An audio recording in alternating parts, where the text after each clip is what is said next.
Desai sir અને ટ્રસ્ટના આપણા સમાજના કામ કરતા જેબી દેસાઈ સર અને ટ્રસ્ટના દરેક સભ્યોને મારા વિરાજ દેસાઈના સત વંદન. જય વડવાળા. જ્ઞાન આ બે અક્ષરનો શબ્દ ખૂબ જ પ્રભાવશાળી, ખૂબ જ શક્તિશાળી છે.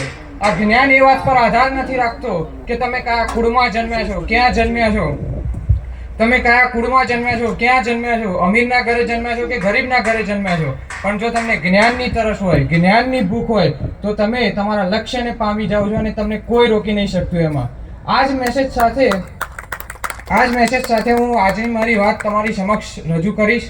સફળતા આ શબ્દ તો દરેકને પ્રિય હોય છે. દરેક વ્યક્તિને પોતાના જીવનમાં કંઈક ને કંઈક જગ્યાએ સફળ થવું હોય છે, પરંતુ સફળ થવાના કેટલાય માર્ગ છે.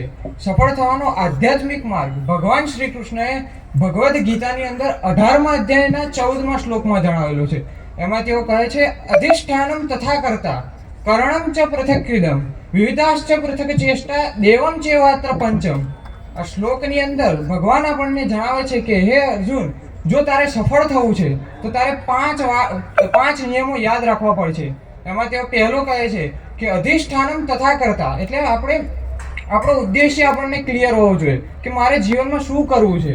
બીજું તેઓ જણાવે છે કે આ ઉદ્દેશ્ય કોને ક્લિયર હોવો જોઈએ, મારે પોતાને, મારે કરવું છે. એનું એડવાન્સ પ્લાનિંગ, એનું જે કોઈ માળખું, એ દરેક વસ્તુ આપણા મગજમાં ક્લિયર રહેવી જોઈએ.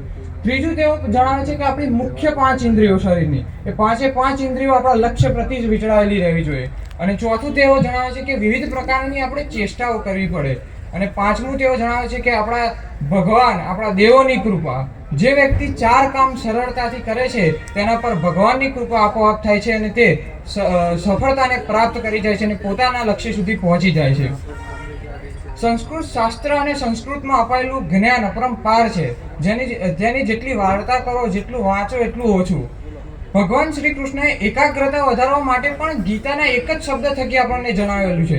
તેઓ તેમના અધ્યાય 2ના 41મા શ્લોકની અંદર જણાવે છે, વ્યવસાયાત્મિકા બુદ્ધિરી એકેહ કુરુનંદન બહુ શાખા હનંતસ્ય બુદ્ધિઓ અવ્યવસાયીનામ. આમાં બુદ્ધિરી એકેહ આ શબ્દ દ્વારા તેઓ જણાવે છે કે આપણે આપણી બુદ્ધિને એક કરવી પડે.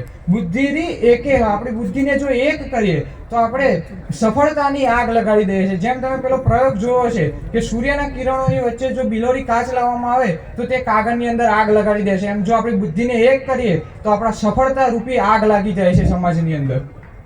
તેઓ તેની અંદર આપણને કહ્યું તો ખરું કે બુદ્ધિની એકેહ કરવાની, બુદ્ધિને એક કરવાની, પણ આ બુદ્ધિને એક કેમ નહીં કરવાની? તો કદાચ તમે દરિયા કિનારે ગયા હશો, ત્યાં હોડી હશે અને જો તે હોડીનું કામ નહીં હોય તો એ હોડીને કાંઠે ખિલ્લા સાથે વીંટળાવી દેવામાં આવે છે, કારણ કે એ સતત આવતા પાણીના હિલોચા સાથે ક્યાંય જતી ના રહે.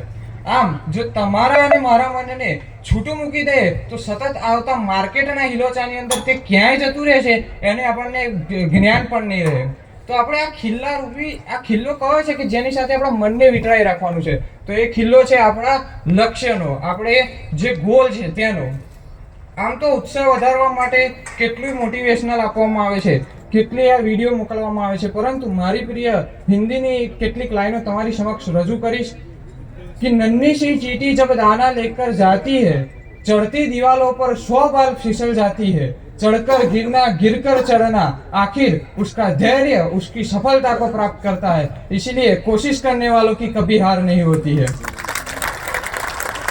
તમે કદાચ જોયું હશે, હાલ આપણા સરસ્વતી માતાજીનો ફોટો મૂકેલો છે તો મોટે ભાગે સરસ્વતીજીનો ફોટો બેઠેલો હોય છે, જ્યારે લક્ષ્મીજીનો ફોટો એ ઊભો હોય છે. આનું પાછળનું કારણ છે કે જો લક્ષ્મીજી એક વખત આપણી સાથે આવે તો તે ઊભા હોય છે, ત્યારે તેઓ ગમે ત્યારે જઈ શકે છે, પરંતુ જો સરસ્વતીજી એક વખત આપણા શરીરની અંદર પ્રવેશી જાય તો કોઈની તાકાત નથી કે આપણને સફળ થવામાં રોકી શકે.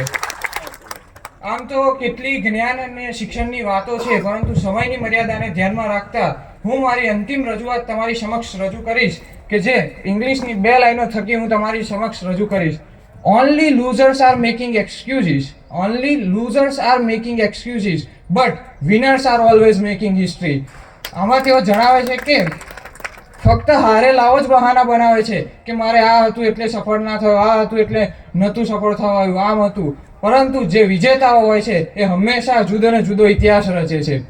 આજે અત્રે જે અમારા વિદ્યાર્થીઓનું સન્માન થયું ટ્રસ્ટ દ્વારા અને તેમને જે અમને પ્રોત્સાહિત કર્યા, આથી હું દરેક વિદ્યાર્થીઓ વતી હું ટ્રસ્ટને ખાતરી આપું છું કે અમે તમારું દ્વારા આપેલું આ સન્માન એ વ્યર્થ નહીં જવા દઈએ.